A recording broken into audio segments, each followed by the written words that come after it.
They're sleek, they look fantastic. Floating shelves. Here's a way you might not have seen before to make and install them. And it requires these rods. They can be attached to studs or anchored in the wall if needed. Essentially, set one, and then just ensure that the next one is level with it. In the end, they'll be hidden by the shelf anyways, so no worries about how the connection to the wall looks.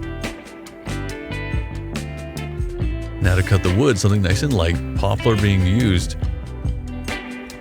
A couple of pieces for the two shelves, cut to size. And in the end, aside from being cleaned up with some sandpaper, maybe routing the edges to round those or give them a nice bezel, just a couple of holes needed for those rods that are pre-measured and level to slide into.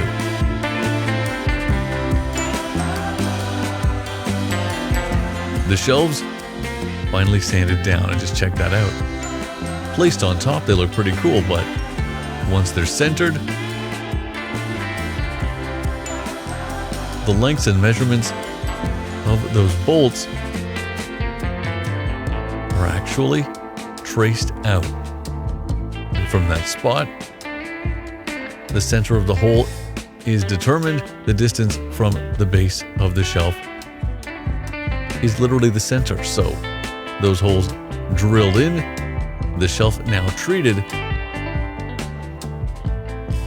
a little stain, a little polyurethane. And with the shelves drying, it's time to get the rest of the brackets in place.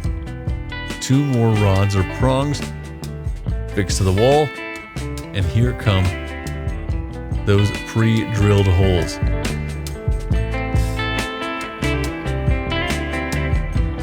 The polyurethane now protecting the stain and adding a pretty cool layer of its own.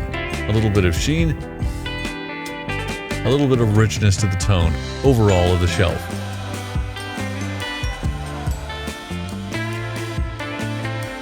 Shelf number 2 now getting the stain and polyurethane treatment. The holes covered up with some of this webbing, a little putty laid in and sanded down.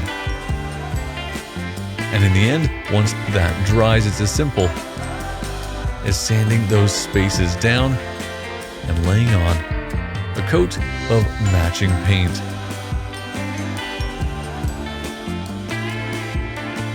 Just look at that. It takes some time, but totally worth it in the end.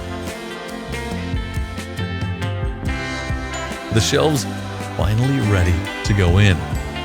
Just a little paint needed for the walls now. Once that's dried, up they go. Definitely secure, sleek, and professional looking. A totally different way to install a floating shelf.